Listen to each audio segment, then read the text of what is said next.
My name's Rachel and I've got alopecia. I'm not one for being in front of the camera at all, so this is not what I like doing at all.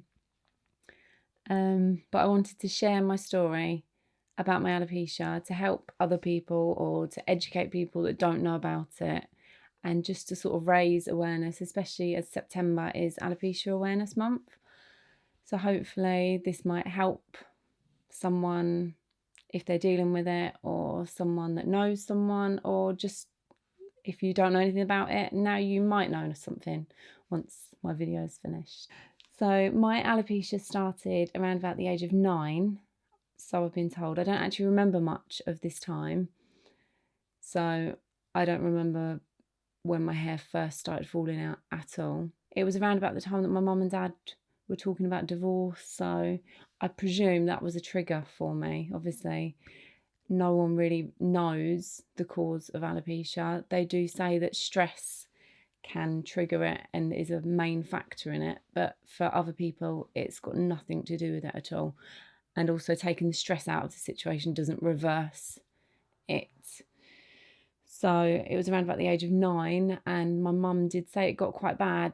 She didn't really tell me much, sort of played it down, which I suppose was a good thing because I don't remember anything at all. Yeah, it wasn't until around about secondary school age that I can remember actually having alopecia, because I'd have to change my parting because I might have had a little patch of hair loss. And also, when the whole pigtail things were in, I couldn't have a parting straight down the back because I used to have a patch there. But it was always a case of a patch, 5p to 50p size, and then it would just grow back. It was just part of growing up for me. Have a patch, it would grow back, get another patch, it would grow back. Yeah, I did used to use a bit of brown eyeshadow as well if it was near the front to sort of blend it in. I think the worst part of the alopecia for me was when it used to grow back and I'd have a little tuft sticking up that wouldn't stay down at all. No amount of hairspray would do that. I'd have my hair back nice and smooth, and there'd be this little tuft that gradually by the end of the day would just be sticking up, and it would make me feel so conscious. But looking back now, it's absolutely minimal. I suppose growing up I thought alopecia was just patchy hair loss. It wasn't until my hair loss progressed that I realised what alopecia could mean for some, because obviously there's different types of alopecia. So there's alopecia areata, which is the patches, which is where mine started. There's totalis, which is complete hair loss on the head. There's universalis, which is complete hair everywhere. So yeah, hair on your legs, hair on your arms, nose hair, eyelashes, eyebrows, everywhere. But there's also androgenic alopecia, which can be like thinning, higher hairline. But there's just all types. I suppose it's madness really when you think about it, because until you actually have to deal with it, you don't really fully understand it. Yeah, so going back to my story, in my teenage years I had the odd patch. Again, it wasn't anything bad. I think growing up, I could go like a year without any patches. I didn't have patches all the time. So I suppose, was it about 15 years of just patchy hair loss? And then I think my early 20s, in 2012, I was living with my dad at the time and my 5-year-old. He had to move out suddenly, and it left me in a position of financial worry. It was also quite emotional because obviously I didn't speak to my dad for like 7 years after that. Yeah, so for me, I do believe that might have been a trigger for me. I'd recently started a job, having previously finished college, because I'd done it slightly later because I had my son young. But yeah, so it was a bit of an uncertain time for me at the time. And it was at that point that my hair loss accelerated and it stopped growing back. It was falling out and my patches were sort of merging together, but it was mainly the underneath. There's all different names for the types of the way your hair loss falls out. I don't know that much about it now. I just know my hair falls out. But yeah, so it was sort of the underneath. So I had quite long hair, so it was quite easy to hide. It was absolutely awful. I used to hate it because my hair used to get all knotted underneath, and I was just really conscious of it. It meant when I wear my hair up, I'd have to wear it down low. Yeah, it wasn't. I think it was at that point that I realised what the hair loss could be like, because obviously I'd only ever known patchy hair loss, and this was quite a big chunk. It was probably like 30%, 40% of my hair was gone. Yeah, and then in 2014, I got pregnant again, and all my hair grew back. And I remember thinking, wow, it's fixed. My hair's growing back. I think, although it was growing back in 9 months, it doesn't grow a huge amount. So I think by the time I had my son, my hair might have been like underneath. I didn't have to hide it because my hair, I didn't have any skin showing there. It had all grown back. And then 6 weeks after having my son, it all started falling again, because you do get sort of postpartum hair loss anyway. But I suppose whatever hormones and whatever was in me at the time of getting pregnant, and then by the time he was 6 weeks old, I'd run out of that, and it just started falling again. So from 2014 and 2016, it didn't stop, and it didn't grow back at all. So it just gradually, all of my hair completely started going.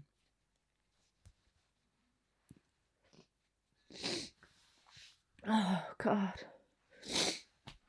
I'm actually quite surprised it's upsetting me. The worst part of alopecia is your hair falling out, and I suppose I'm not used to that anymore because it's pretty much all gone. I think around about the beginning of 2016, I'd got to the point that I would have tried anything to get my hair to grow back. I saw my dermatologist that used to give steroid injections in my head to promote growth, which it did grow back, but because it was falling out elsewhere, it couldn't catch up quick enough. And then after a certain amount of time, even where it was growing back, it would just fall out again anyway. Yeah, I tried ointments, from steroid cream, the lotion, all sorts. I was offered light therapy, but I think I got pregnant with my second, so I didn't go for the light therapy, and obviously that time that it grew back. Yeah, sorry, like I said, it doesn't usually upset me because I'm sort of at the point now that I'm okay with it, but looking back,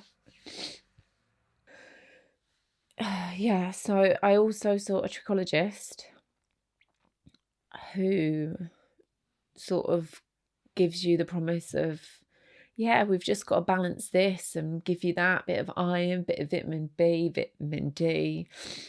Made it sound really promising, took your money off for your hourly rate. But really, I think alopecia, there's no cure for it. There isn't any one thing for one person, or there isn't one thing for everyone that will work. For some people, I suppose certain things do work. I was used to having alopecia for 15 years and not having to do anything, and it would just grow back. So to be at the point that trying everything wasn't working, it was really hard. Yeah, I went for my first wig consultation. I did still have hair at the time. A very, well, I wouldn't say a small amount. I was still able to get away with just wearing a hat, but it was really, really thin. And I had to wear something on my head. I suppose I'd got away with up till about May with the weather. And as it was starting to get a bit better, I thought, well, I can't live in woolly hats for summer.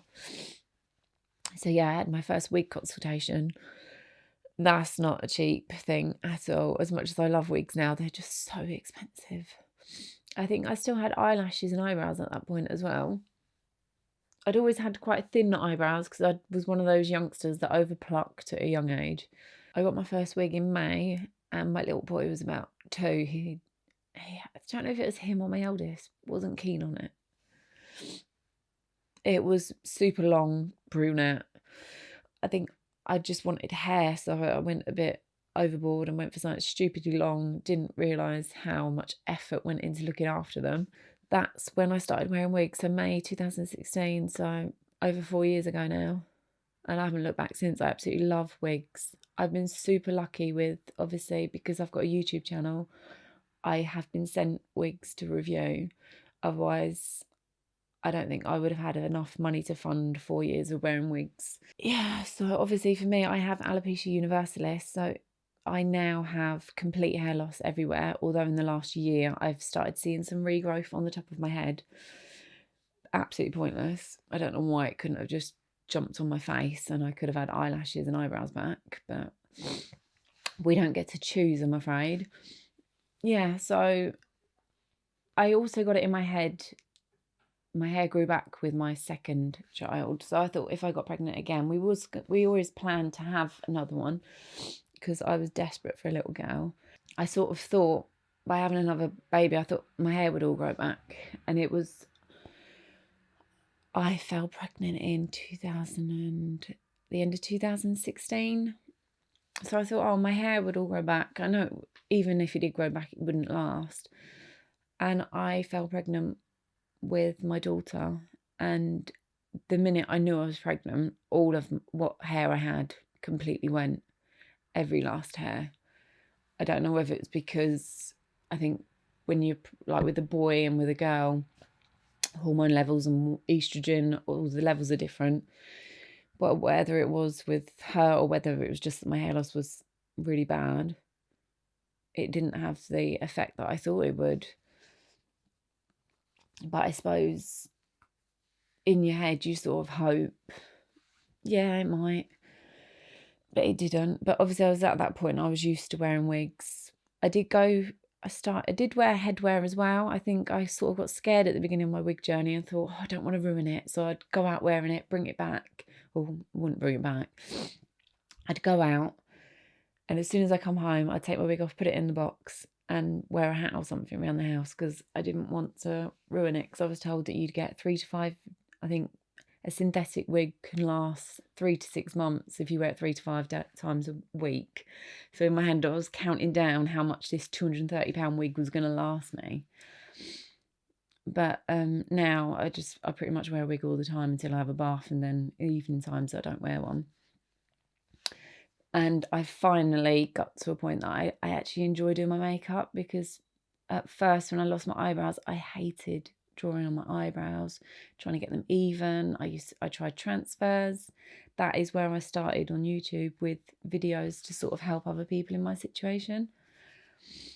And I used to just find my whole makeup routine a chore, sticking false eyelashes on, trying to make myself feel and look a bit normal, because it did take me a long time to look at myself in the mirror. Yeah, so it took me a long time to properly look at myself in the mirror without makeup on, because I just didn't recognise the person looking back at me. Because with alopecia, it's not, I think losing your hair is hard, but when you lose your eyebrows and your eyelashes, it's your identity. You just lose everything. And I suppose I was lucky that I've been with my partner 11 years, so obviously I had him through it, and I can't imagine what it must have been like from his point of view to see me go through that, because I don't think you can sort of, you don't know what it's like. But I am so surprised that I'm getting upset, because I don't really give my alopecia that much. It used to be something I thought about every day, but now it's just me, so I don't really let it bother me now. I just do my face, put my hair on. Just like, I've always loved makeup, so I think even from like 13, 14, I've always wore a face full of makeup. I've never been one that would leave the house without it. So I suppose in a sense that was quite good. I don't feel like I'm hiding underneath my makeup, because I always wore makeup anyway. I think 2017 was about the time that I sort of realised something had to change, because I couldn't carry on the way I was. So I set up a YouTube account, and my partner probably G'd me up for that, to get me doing that. Probably without him I wouldn't have done that. And I think that's when I also opened up my alopecia Instagram page, it was at that point, I think things definitely did change for me, because I knew people had alopecia. I did follow a few on my normal account, but I didn't realise how many people had it. Yeah, so I shared a lot on Instagram, spoke to so many people. People would message me, people would watch my videos. Gradually, I've done a few more videos and done a few wig reviews. I still do the odd one. It's still not, I'm not one for being in front of the camera. I'm not on Instagram as much as I would like to be. I think having 3 kids, trying to do God knows how many different things, I don't have as much time as I used to have the time. But it was a massive support, and it was just so great having that there, and the people that I spoke to were amazing. I also found out about Alopecia UK, which have a Facebook page as well. I joined their page, and again, it was just like feeling normal again, because I think what happens is when you start losing things that you're used to having, you start comparing. And we all know that we live in a society of everything has to look perfect when it's online. So I think to sort of mix in with what my new normal is, I mean, it should never not be normal. I think it puts a lot of things in perspective and what's important, because my children and my partner don't care if I wear a wig, don't care what wig I wear, don't care if I got my makeup on or not, because it's me. So back in, I think in 2019, I was approached by someone on my Instagram page, because I'd say on Instagram, I was sort of known for how my eyebrows, really, that's where it all started with my YouTube videos, drawing them on. I used to use transfers. I was always up for trying something new. And I was approached on Instagram by a lovely lady. I don't even think she was UK based. No, I should know, shouldn't I? And she said to me she would find someone local that would do my eyebrows for me. And they was part of the like master microbladers. Really good. Their work is absolutely incredible. I should know more, but like I say, I don't really even go on Instagram anymore. But a lovely lady called Kerry, of Kerry B Beauty, I think, she would do them for free, because she had this sort of paying it forward kind of thing, where she would do it for free for if you had alopecia or you didn't have any eyebrows for any reason. And she reached out to me, and I actually had my eyebrows microbladed in 2019, and to wake up with eyebrows every day is absolutely incredible. I do actually now draw over them, because I've gone for a slightly thicker look lately, but the shape is there, so I don't have to worry about, obviously eyebrows are sisters, not twins. But yeah, so that changed a massive, that gave me so much confidence having my own eyebrows. It really did. I think between then and now, because I've had them done in just over a year now, my hair has tried to grow back on my head. I've got few patches sort of in this area. I've not changed anything. I'm not looking for it to grow back, because I think the worst part about alopecia is your hair falling out. So I'd hate for it all to grow back and then in a year it all to fall out again. So as long as I can afford my wig problem, you might call it a problem with the amount I've got, as long as I can keep funding that, I'm fine. I'm absolutely fine. I'm okay with it. It's just part of me now. And I know I couldn't have got there without the help of people on Instagram, on my YouTube. There's such amazing people. So now, obviously, 22 years later, I have a growing wig collection. I started off brunette. I'm now more blonde. I do have short and long, wavy, straight. Depends on how I feel. I've got pink hair if I fancy it. Yeah, I love mixing it up. And I love the people that I've met on the way. And I know they might think that I'm not there much anymore. Yeah, but I think more than anything, awareness is the most important thing. So a lot of people associate hair loss. If you've got no hair, it means you've got cancer.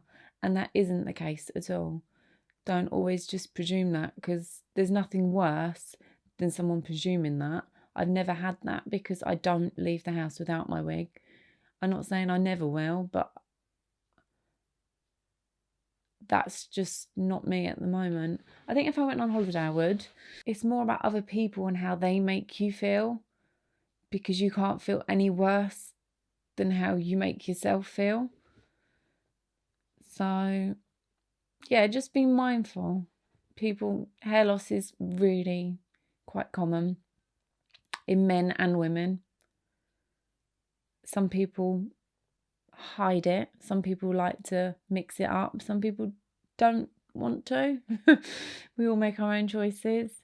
I think we're sort of in a place now that you should just be you and don't worry about everyone else. And I don't mind people talking to me about my alopecia. Like, I talk about my wigs.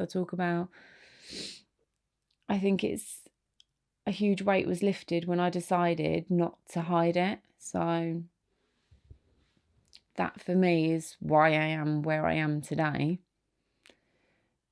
Yeah, this is me. This with or without hair, really. But you'll see me more often with hair, just different types of hair. Anyone that may have found this because they are starting to lose their hair, it's not the end. Please reach out to people with it. Find Alopecia UK online, and you're not alone.